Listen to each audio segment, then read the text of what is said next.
Hello guys, कैसे हैं आप। आज हम डिस्कस करेंगे कि आईपी एड्रेसिंग के अंदर सबनेटिंग क्यों करते हैं और हमें इसका क्या फ़ायदा होता है जी। अगर हम सबनेटिंग की बात करें, क्लास सी एक छोटी सी एग्जांपल इसको समझने के लिए ज़रूरी और काफ़ी होगी, जिसमें 3 पोर्शन किसके थे, नेटवर्क के, और एक किसका था, होस्ट का था। एक पोर्शन मीन एक ऑक्टेट, और एक ऑक्टेट का मतलब क्या था, 2 की पावर 8, और 2 की पावर 8 का मतलब क्या था, 0 से लेकर 255, जिसमें हमने अपने प्रीवियस लेक्चर में ये कह दिया है कि ये इस नेटवर्क का क्या होगा, नेटवर्क आइडेंटिफायर, नेटवर्क आईडी, और ये इस नेटवर्क की क्या होगी, ब्रॉडकास्ट आईडी जी। तो होस्ट आईडीज मेरे पास क्या होंगी, 1 से लेकर 254 तक जी। इसी तरह अगर मैं क्लास बी की बात कर लूं, जिसके अंदर 2 होस्ट के पोर्शन होंगे, तो इट मीन्स वो 2 की पावर क्या हो जाएगा, 16। तो वो एक नेटवर्क के अंदर उसकी रेंज क्या बनेगी, 0 से लेकर 65,535 तक जी। ये बाय डिफ़ॉल्ट इसका क्या बन जाएगा, नेटवर्क आईडी। ये बाय डिफ़ॉल्ट इसका क्या बन जाएगा, बीआईडी। तो मेरे पास अपने नेटवर्क को देने के लिए जो वैलिड आईपी हैं वो इतने आईपीज़ हैं।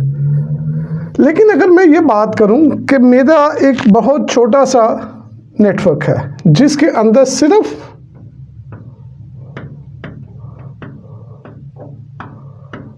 10 नोड्स लगी हैं, तो मुझे आईपीज़ भी कितने दरकार हैं, वो 10 ही हैं। तो बेहतर क्या है, फर्स्ट ऑफ ऑल तो बेहतर क्या है कि मैं कौन सी क्लास चूज़ करूं, जो छोटी क्लास है। और सबसे कम आईपी वाली क्लास कौन सी है, क्लास सी। लेकिन अगर उसका भी देखा जाए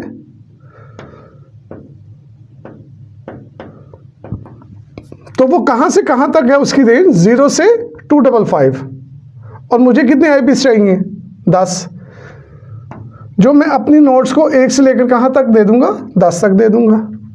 तो रेस्ट ऑफ द आईपीज़ का क्या होगा, वो सारे आईपीज़ क्या होंगे, ज़ाया हो जाएंगे।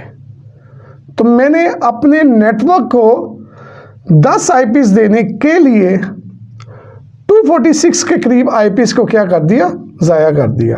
और अगर मैं यही चीज़ क्लास बी में चला जाऊं तो बहुत ज़्यादा आईपी ज़ाया हो जाएंगे, और इसी तरह मैं क्लास ए में चला जाऊं तो बहुत सारे आईपीज़ ज़ाया हो जाएंगे।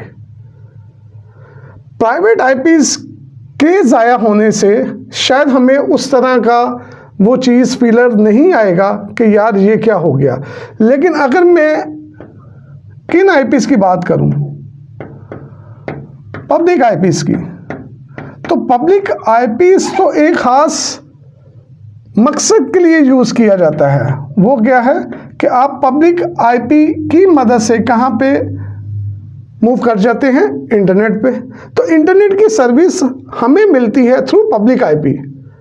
और अगर इस तरह भी पब्लिक आईपी ज़ाया होते तो इंटरनेट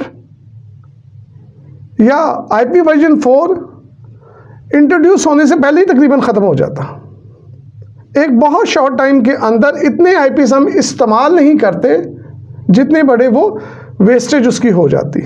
तो मैक्सिमम उसका 10% हम यूज़ करते, 90% क्या हो जाता, आईपीज़ का ज़िया हो जाता। इन्हीं आईपीज़ के ज़िया की वेस्टेज को ख़त्म करने के लिए एक टूल हम यूज़ करते हैं, और उस टूल का नाम क्या है, सबनेटिंग जी। बेसिकली सबनेटिंग ने आईपी वर्जन 4 की लाइफ को बढ़ा दिया, ऑक्सीजन दीजिए।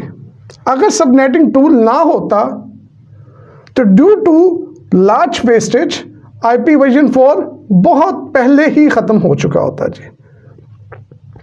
सबनेटिंग वो टूल है जिसने आईपीस की वेस्टेज को मिनिमाइज किया, और डेफिनेटली अगर आपकी वेस्टेज मिनिमाइज होगी तो उसका इस्तेमाल ज़्यादा लोगों में होगा, और जब ज़्यादा लोगों में होगा तो उसकी लाइफ बढ़ेगी जी।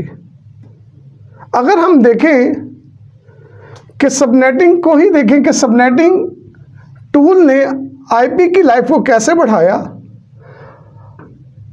अगर हम बात करें कि चाहे वो क्लास सी का नेटवर्क है, चाहे वो क्लास बी का नेटवर्क है, तो मुझे जितने आईपीस दरकार है, ये तो मैंने 10 कहे, मुमकिन है मुझे 4 आईपीस 2 आईपीस दरकार हो, मुमकिन है मुझे 200 आईपीस दरकार हो। मुझे जितने भी आईपीस दरकार हैं वो इस नेटवर्क के अंदर से मैं निकाल लूँगा, और मैं कहूँगा कि मैंने अपने इस नेटवर्क का क्या बना लिया, सब नेटवर्क बना लिया। तो हो सकता है अगर मैं 256 क्लास सी के पॉइंट ऑफ व्यू से बात करूं, और मैंने अपने यहाँ 2 सिस्टम्स के मुख्तलिफ नेटवर्क्स बनाने हैं, यानी कि मुझे कितने आईपीस दरकार हैं, 2 आईपीस दरकार हैं। वैलिड आईपीस मुझे कितने दरकार हैं, 2। तो ये एक अलहदा से नेटवर्क होगा ना। अलहदा से नेटवर्क की पहचान के लिए मुझे इन 2 आईपीस के स्टार्ट में एक आईपी एज अ क्या चाहिए, उसका नेटवर्क आईडी, और एक मुझे एज अ क्या चाहिए, उसका बीआईडी। तो टोटल ये कितने होंगे, 4, जिनमें से एक नजर हो जाएगा नेटवर्क आईडी के और एक नजर हो जाएगा बीआईडी के। तो 2 मेरे पास क्या आएंगे, वैलिड आईपीस। तो 256 के पॉइंट ऑफ व्यू से अगर मैं बात करूं, 256 के पॉइंट ऑफ व्यू से अगर मुझे 2 सबनेट के 2 आईपीस के सबनेट बनाने हैं, सब नेटवर्क्स बनाने हैं, तो मेरे पास बहुत ज़्यादा सबनेट, बहुत ज़्यादा सब नेटवर्क्स बन जाएंगे, और मेरी वेस्टेज भी बहुत कम से कम होगी। तो सबनेटिंग वो टूल है जिसके अंदर हम अपने मेजर सबनेट, अपने मेजर नेटवर्क के सब नेटवर्क्स बना लेते हैं, और अपनी ज़रूरत के मुताबिक आईपीस निकालकर अपने प्राइवेट लैन के अंदर उसको यूज़ कर लेते हैं। तो अंडरस्टैंड करते हैं कि सबनेटिंग टूल हम कैसे यूज़ करेंगे जी। तो हम बात कर रहे थे कि हम सबनेटिंग कैसे करेंगे जी। नेटवर्क, अगर हम क्लास सी की भी बात करें तो हमने देखा जिसके अंदर 256 की रेंज है हमारे पास।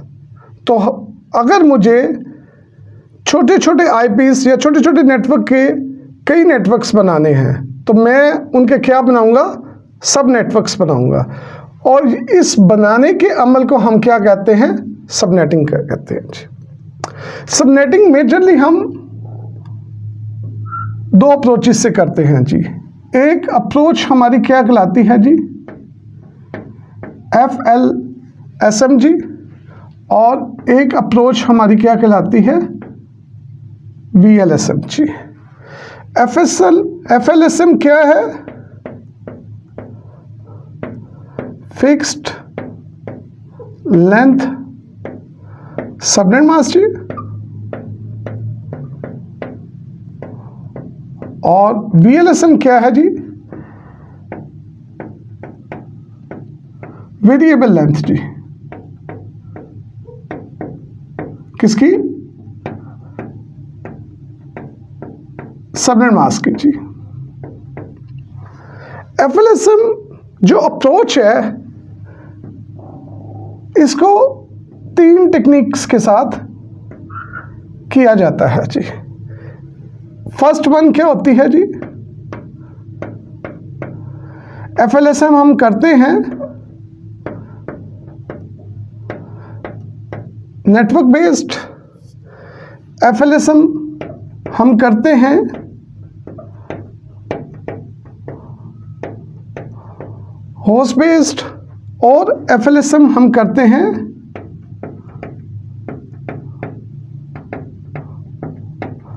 नेटवर्क प्लस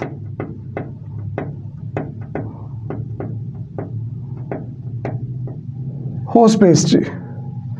और VLSM हम सिर्फ